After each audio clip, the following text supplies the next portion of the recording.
Hi friends, welcome to Sandhya Kutti channel. இன்னைக்கு நம்ம channel மூலமா ஒரு சூப்பரான டீ கடை கச்சடா ரெசிபி தாங்க நம்ம பார்க்க போறோம். அது என்னென்ன பொருள்னு பார்க்கிறதுக்கு முன்னாடி நம்ம சேனலை சப்ஸ்கிரைப் பண்ணாத நண்பர்களா இருந்தீங்கன்னா ப்ளீஸ் சப்ஸ்கிரைப் பண்ணிக்கங்க. அப்பதான் நான் போற வீடியோ உங்களை வந்து சேரும். வாங்க இப்போ வீடியோக்குள்ள போகலாம். ஏதாவது ஒரு மெஷர்மெண்ட் கப் எடுத்துக்கோங்க. அந்த கப்பால எல்லா இன்கிரீடியன்ஸும் நம்ம அளந்து எடுத்துக்கலாம். இந்த கப்பு நான் எடுத்துக்கிட்டேங்க. அரை கப் அளவுக்கு நான் சுகர் எடுத்துக்கிட்டேன்.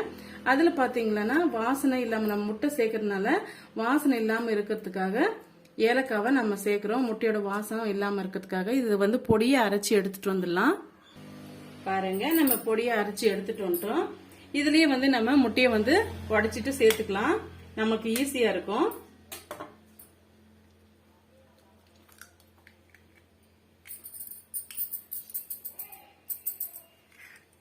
சேர்த்துட்டு இதையுமே வந்து நல்லா அரைச்சி எடுத்துட்டு வந்துடலாங்க. பாருங்க, நம்ம முட்டையை சேர்த்து இது போல நம்ம அடிச்சு எடுத்துட்டு வந்துட்டோம். இப்ப இது ஒரு ஓரமா இருக்கட்டும். நம்ம அடிச்சு எடுத்துட்டு வந்த சுகர் மிக்ஸை வந்து இதோட சேர்த்துடலாங்க. இப்ப இது கூடவே எந்த கப்பால வந்து எல்லா மெஷர்மெண்ட்டும் அளந்து எடுத்துக்கிட்டீங்களோ அதே கப்பால ஒரு கப் அளவுக்கு மைதா மாவு சேர்த்துக்கலாம்.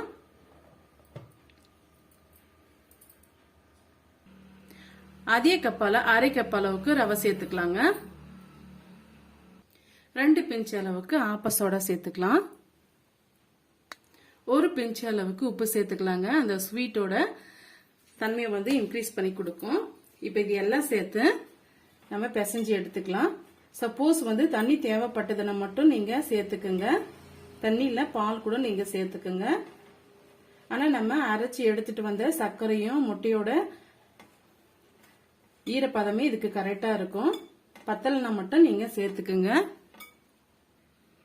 பாருங்க, இந்த அளவுக்கு நம்ம பிசைஞ்சு எடுத்துக்கணும். ரொம்ப இலக்கமாவும் இருக்கக்கூடாது, ரொம்ப திக்காவும் இருக்கக்கூடாதுங்க. இந்த அளவுக்கு இருந்ததுன்னா கரெக்டா இருக்கும். எனக்கு வந்து ஒரு 2 டீஸ்பூன் அளவுக்கு தண்ணி வந்து தேவைப்பட்டதுங்க. நான் நாகா ரவை வந்து நான் யூஸ் பண்ணி இருக்கிறதுனால அது தண்ணி நல்லா உறிஞ்சு வரும், நல்லா வந்து உபரியும் வருங்க.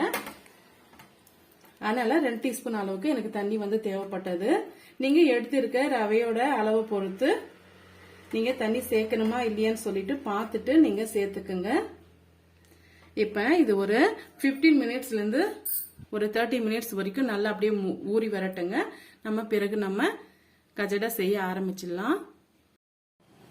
பாருங்க, இப்ப நம்ம மைதா மாவு ஊற வச்சு ஒரு 1/2 hour வந்து நான் ஊற வச்சு எடுத்துக்கிட்டேன். இந்த பக்குவத்துக்கு இருக்கணும். இப்ப கொஞ்சமா வந்து கையில தண்ணியை வந்து நனைச்சுக்குங்க. அப்பதான் வந்து ஒட்டி வராம நம்மளுக்கு உருண்டைகளா பிடிச்சு நம்ம போறதுக்கு ஈஸியா இருக்குங்க.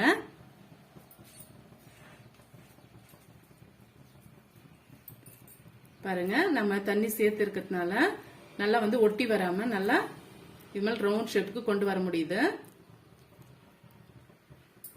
இப்ப பத்தி எண்ணெய் பாத்தீங்களா, ஃபர்ஸ்ட் நம்ம காய வைக்கும் போது ஹை ஃபிளேம்ல வச்சுட்டு நம்ம உருண்டைகள் சேர்க்கும் போது மீடியமான ஃபிளேம்ல வச்சு சேர்த்துக்கலாம். இந்த பக்குவத்துக்கு இருக்கணும். அப்பதான் உள்ளெல்லாம் வந்து மாவு நல்லா வெந்து வருங்க.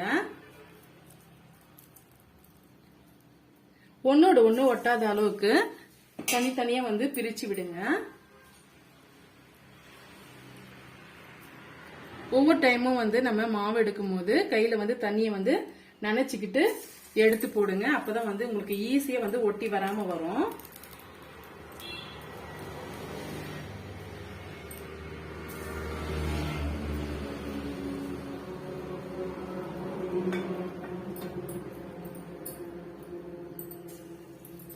பாருங்க, நான் வந்து 5 பீஸ் சேர்த்து இருக்கேன். இது இந்த மீடியமான ஃபிளேம்லயே வந்து நம்ம வேக வச்சு எடுத்துக்கலாங்க. பாருங்க, இது போல குழிப்பினார ஸ்டிக் ஒன்று வச்சுக்கிட்டு நம்ம திருப்பி விட்டுக்கலாம்.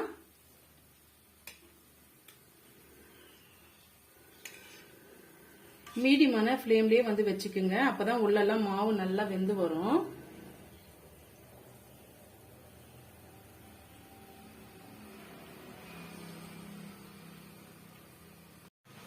பாருங்க, நம்ம சேர்த்திருக்க கஜடா வந்து நல்லாவே வெந்து வந்துடுச்சு.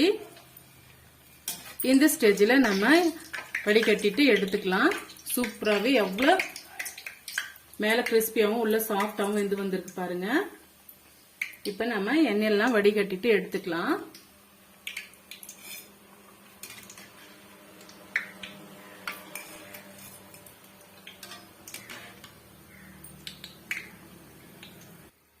இதே போல இன்னொரு பேட்ச் நம்ம போட்டுட்டு பார்க்கலாங்க. பாருங்க, சிம்பிளான டீ கடை கஜடா வந்து வீட்டிலேயே எளிமையான முறையில எப்படி செய்யறதுன்னு சொல்லிட்டு நம்ம சேனல் மூலமா நீங்க பார்த்திருக்கீங்க. இந்த ரெசிபி வந்து உங்களுக்கு ரொம்பவே யூஸ்ஃபுல்லா இருக்கும்னு நினைக்கிறேன். யூஸ்ஃபுல்லா இருந்ததுன்னா மறக்காம சந்திக்குட்டி சேனலுக்கு சப்ஸ்கிரைப் பண்ணுங்க, லைக் பண்ணுங்க, ஃப்ரெண்ட்ஸ் அண்ட் ஃபேமிலியோட ஷேர் பண்ணுங்க. அப்பதான் நான் போற வீடியோ உங்களை நோட்டிபிகேஷனா வந்து சேரும். தேங்க்யூ ஃபார் வாட்சிங். Thank you my friends.